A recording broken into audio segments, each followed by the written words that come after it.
Okay, the problem with animism. It's a clickbait title. There's no problem with animism. Okay, but there's kind of a problem with how it's being used, and that's what I'm going to address in this video. Welcome to Collaborative Learning for Cultural Repair. I'm Liz Scarf.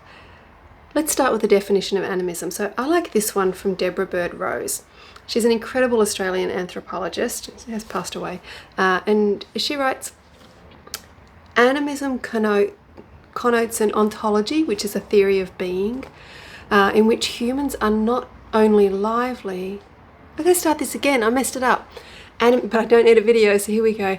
Animism connotes an ontology, which is a theory of being, in which non-humans are not only lively, but can be understood as persons, that is, as being with an interest in their own life, their own way of life, and their own desires. And she shares a quote in this same article, I'll link it in the notes, from Graham Harvey, a religious studies scholar, who says animism is the recognition that the world is full of persons, only some of whom are human, and that life is always lived in relationship with others. Now, I'm a big fan of animism as an ontology, a theory of being. It's also how I've always experienced the world. It's actually how most children seem to experience the world. That somehow my socialization didn't successfully train it out of me, not completely. Maybe because lots of my childhood was in the natural world, I don't know. But anyway, animism in its various forms has been the dominant cosmology of all human cultures, with the exception of the past 300 to 400 years in Western culture. Now, some argue that it is the fundamental psychological disposition of our species. And that would seem to match up if, basically every culture except Western culture for the past couple of 3-4 centuries has some kind of animism, some form of thinking about the nature of being in a sense of liveliness that is shared with everything. So a fundamental psychological disposition that can only be sort of repressed or perhaps forgotten by very long training, basically socialization processes. So here's the problem though. Animism does get a bit romanticized in both academic literature and basically everywhere else as a cure-all for Western cultural problems, global problems, right? So that if only we were more animist or post-human, right, which is kind of an academic code for animism, not exactly, but a little bit. If only we were more like that, right? The world would be more kind, there would be less conflict, less cruelty to animals, our environmental crises would be like so much less, would go a long way to preventing the worst of climate change. And that, that animism will kind of fix a lot of things, right? If we just behaved in better relationship with the world, so much stuff would just get resolved. Or if we just saw the world as like kin, right? Or, family or relatedness. So when we go in this direction though, right, animism and more or less sort of broadly post-humanism becomes a moral or ethical project because it is a really lovely idea and in some ways does make a lot of sense that it's harder to be brutal to something you have given personhood to. We would take better care of things and be a less consumerist culture if we really felt that all matter. Like this pan drive, my pair of glasses, had some kind of vibrant liveliness in them, right?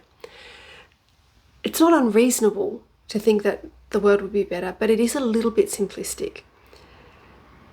And I partly want to make an example here that around racialization, right? So Western culture for a very long time only considered some white people to be human.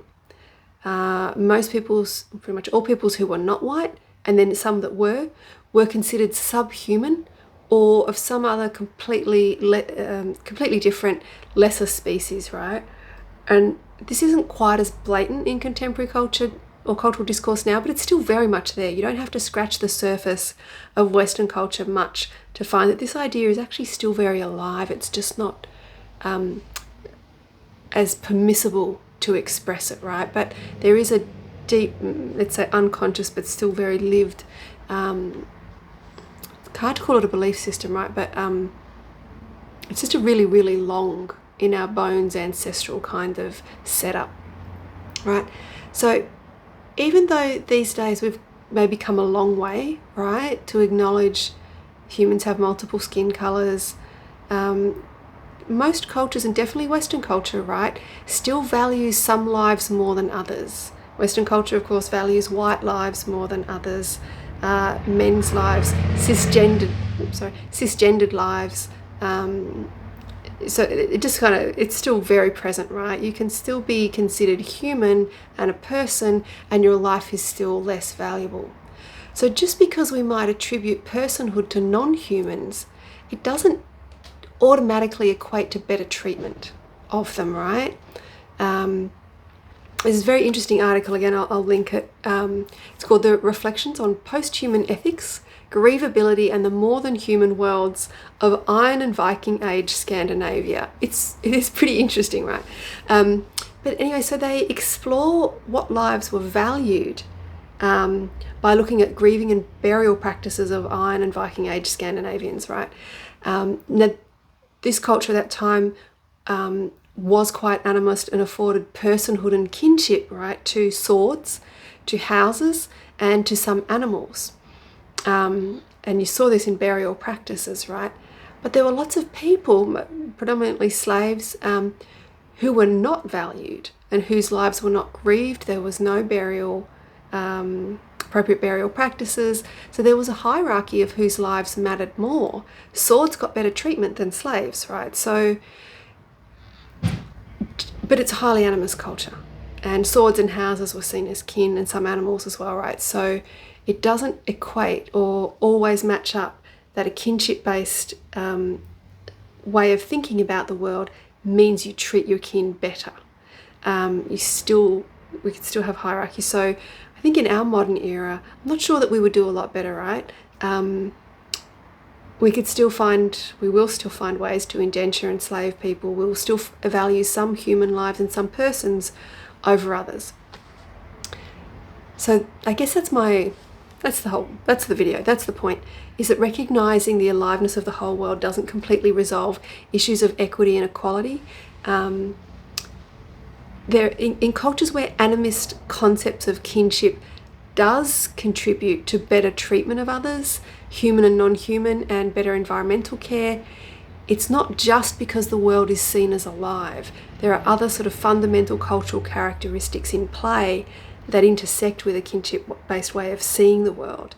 So I do think animism is a great repair direction for Western culture to kind of reclaim its own, used to be an animist culture, and to kind of get back in touch with that. I just think we have to be careful not to conflate it as an inherently morally superior theory of being, or that it alone can fix everything. Like, it's not on its own just going to fix capitalism, right? So I think that's the point I wanted to make. It's great, but it's not everything. Okay, thanks for watching. Bye.